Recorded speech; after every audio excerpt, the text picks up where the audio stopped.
Siamo alla terza edizione di Sicilia Cabaret su Antenna Sicilia, ci sono tante novità, tanti personaggi che vengono da fuori Palermo, abbiamo buttato fuori quasi tutti e tra le novità, tra l'altro, c'è il fatto che quest'anno le battutine le faccio io. Cioè non frecchio niente.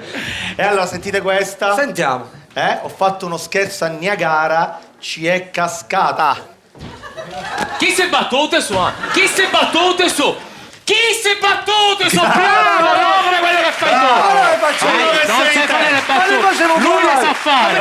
Avete cambiato sta cosa, meno male, perché c'è un successo enorme. Lo so. Sicilia Cabaret, tutta la Sicilia e pure fuori. Ma fuori non credo. C'è una zona del Piemonte dove ci sta un amico mio, dice che parlano con i nostri tormentoni, tutti i tormentoni di Sicilia Cabaret. Lo sa come parla in Piemonte? Sono di Torino, di Piemonte, sì. E parlano così, facciamo di tutto, feste, festini, matrimoni e lasciatini.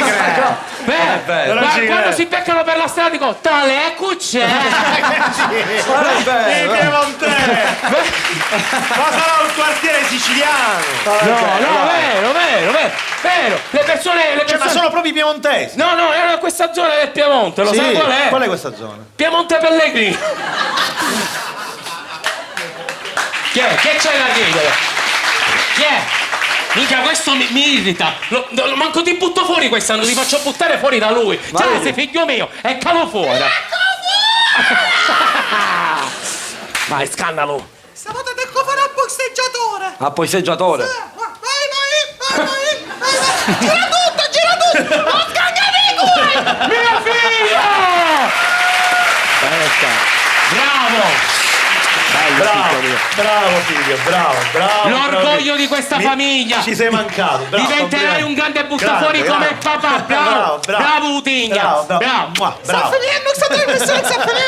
Ancora 20 puntate ci sono.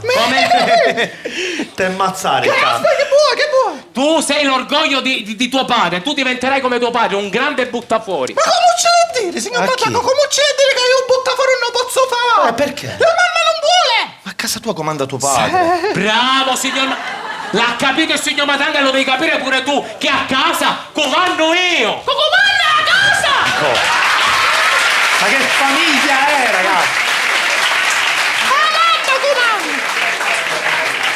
Signora, vogliamo capire questa cosa. Chi comanda a casa, lei o suo marito? Comando io, infatti con i soldi che ci siamo messi da parte quest'estate ci facciamo le porte nuove. No! Ma cantare la PlayStation!